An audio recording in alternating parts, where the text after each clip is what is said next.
Hi, Dav here, and today we have a new episode in the art session series, and today we're going to be doing a voiceover of this session I did. Now, I did break a rule. I decided to use more than one brush, so you can see me actually, maybe you can't really see it in the side, but I have a couple of layers here.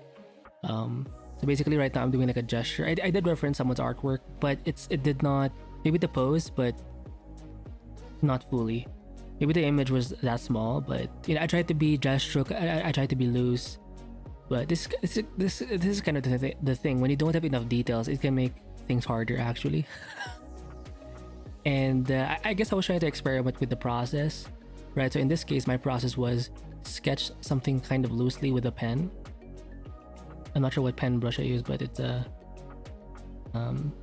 it has enough like line weight variety that's very sensitive to pen pressure. So as you can see right now, it looks kind of cool, but there was like a huge midsection of this process where I was so lost essentially. And I think maybe I need to do a lot more drawings where it's just like this, just gestural line drawings to help me really understand, you know, the human figure, even human figures, people with like clothing. My intention for the head was actually like a guy with a gas mask, but he kind of looks like a duck from this view. Even when I was drawing this thing, it kind of looked like a duck. So again, visual library sucks ass, but as a gestural thing, it's not too bad. And I'm saying that just to go so I can feel better about myself. But yeah. So I think once I do this, I'll color something underneath, or perhaps I'm not even sure if perhaps I changed the line color as well. Well, let me see what I did. Because by the way, this video is in real time. Let me see the full time. Oh, it's 11 minutes. So yeah, this video took longer, and a big part of it is because I'm using multiple brushes, not just like one brush. Notice how for the one brush types of videos, I can do them within like 5 minutes to like 7 minutes. But this is the first time with this kind of setup where I'm recording with my iPhone where I use more than one brush. So in this case, I'm painting this beneath the line art. I do like adding orange or some kind of like brown color. It's very like traditional. It looks traditional. I forgot what you call it when you do this. It's like a wash or some kind of base stone that you add. It's usually like red or brown or orange. It just has like a nice. It feels natural when you do it that way. Even when you do it digitally, there's just something about it. When you see the orange kind of seep through. I talked about this, I think, in a previous TikTok video. When it seeps through, it just looks good. Even if it's like 90% gone or 99% gone, seeing a bit of that orange here and there, like popping out, it's kind of cool. So same brush shape, but a different like texture or settings for the texture. So I'm painting this one on a new layer above the orange sort of base stone. And I'm combining different colors here. One for the jacket, one for the mask. I had no idea what to color the mask. Again, I was no longer attached to the reference, and this is what happens when I'm being imaginative. It just sucks because I don't have enough visual library. So whether I'm using reference or not reference, I tend to suck. Not always, but enough times to make me go, oh fuck. And so now I'm trying to draw the pants. I was thinking jeans or some kind of like below cargo, like mechanical pants. Mechanical meaning, think of like the attire of a mechanic. I forgot what the actual what the attire is or the name of that kind of clothing is, but you know where they usually wear blue. It's like an overall kind of thing. I forgot. Again, still looks like a duck for some reason, but do you see how the orange kind of seeps through in some parts? It looks really cool. You know, it looks natural. It looks fresh, you know, and alive. It kind of reminds me of a sunset. I prefer sunsets more than sunrises, by the way. I'm not sure why. You know, for the vibes. So what are we doing now? Oh, I made a new layer. Oh, by the way, the colors are clipped to the orange sort of base, and now the shadows. I think I'm working on the shadows, and I believe I set it to multiply. I'm picking like a purple or a violet as a hue, and then I'm trying red. I'm experimenting basically with the shadows, and even that I don't even understand the reason.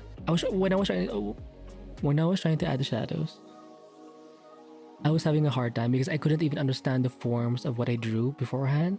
Like this guy with the jacket with the pants. Like I had no idea what was above, what was below. You know what I mean? So the shadows were just so random, which reflects my lack of understanding or I'm just inexperienced. You know, I have to be more studious when it comes to these types of things. But the thing is, I can't do short sessions all too well or too much. Or sorry, I can't just do short art sessions like these only because I'm not fully like understanding stuff. You know, I need to stay and have longer sessions where I just, you know, where I take it slow, where I figure things out, where I break things down. Because I feel like when they do these shorter sessions, it's a bit performative, right?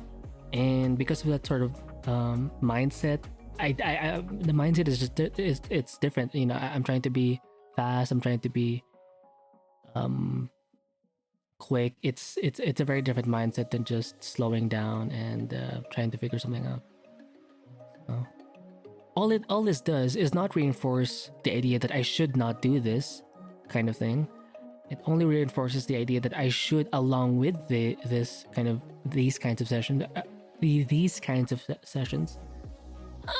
I should do longer sessions as well, right? And maybe if I do that, it will influence the way I do these shorter sessions where I do record with my iPhone. Because again, I'm limited with my, you know, like iPhone space, and because if I record too long, it does warm up. For those of you who have an iPhone or a phone, maybe compared to like a DSLR whatever camera, it's just way faster it's easier for it to heat up compared to like a professional camera. So, and now I think I'm painting on top, right? I'm even painting on top of some of those bits of line art, I think. Right? I'm not sure if I colored the line art as well. Not sure. I think it's just black in this case. But look at how it looks kind of cool. Again, I hate this. Do you see the soft lighting happening? What the fuck is that? That did not happen, or it wasn't as strong in the previous video. Maybe the camera's too zoomed in. I don't know. It's bothering me. Like it's too glowy. Like relax, right? Like take it easy.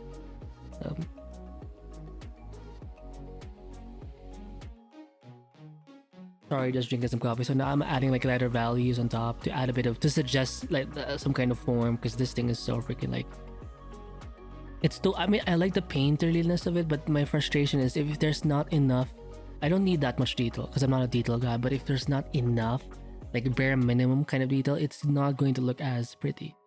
So I like the energy of it. I like the painterliness of it. I like the process of it where line work first, very loose, very gestural, and then painting underneath with the orange and then some colors on top, and then painting on top of it in the end. I like the process, but the painterliness of it, really cool. But the detail, the base drawing, I have a lack of knowledge. I'm just dumb. So that's kind of the issue here. It's not so much like the painting approach, the impressionistic, brushy, just the artsy vibes. It's the dumb part. If I could just fix the dumb part, the low IQ sort of drawing, then I can I seem so harsh, but if I can fix that, again, it doesn't have to be that detailed, just enough, just add enough. So I'm gonna have to like study more and do more. If I want to get good at drawing and details a little bit, I need to get good at line art a little. It doesn't have to be, meaning line drawings rather. I don't have to be like super like refined with my line strokes, but I have to do a lot more line-based artwork, basically drawings. And I don't mean like shading, because you can draw with like lines, but you're shading it like it's a painting where you focus on values. I don't mean that. I mean like contour, line contour based type of drawing. Think Kim Jung-gi. Yeah, I think it's a good artist to kind of study. So eventually I decided to take away the white background. I could have painted it underneath, but I decided to just paint on top of everything. So in a way, I'm allowing some white part to show when I do that. And I'm adding some orange on top for some reason. I don't know, maybe to make it look a little more cool. I just felt like it. Sometimes when you paint, it's more about the feeling, like you're following like what stroke feels right to do right now, you know? So You know, I do like this side of me, the intuitive part, the sort of artsy, like, oh, I'm gonna add this stroke just because fuck you. You know, that kind of like rebellious, like, oh, like just slashing or just splashing paint wherever. But that can be my only thing. I need to get good at doing some details, not too much. Just the tip, just the freaking, just the tip, right? Just enough detail to, because I think it would make my sketches, my paintings, a lot more believable. But overall, if you look at it, if you really like zoom out, if you squint your eyes, if you blur your eyes, if you punch yourself in the face so many times, and now your vision is blurred, it kind of looks like a good painting, right? And I think it's because of the textures, the brushy nature of it. I do like it. But again, it needs more detail, so we'll do more drawings maybe next time, or in my own like longer sessions. But yeah, so let me just check my time. I think we're done here.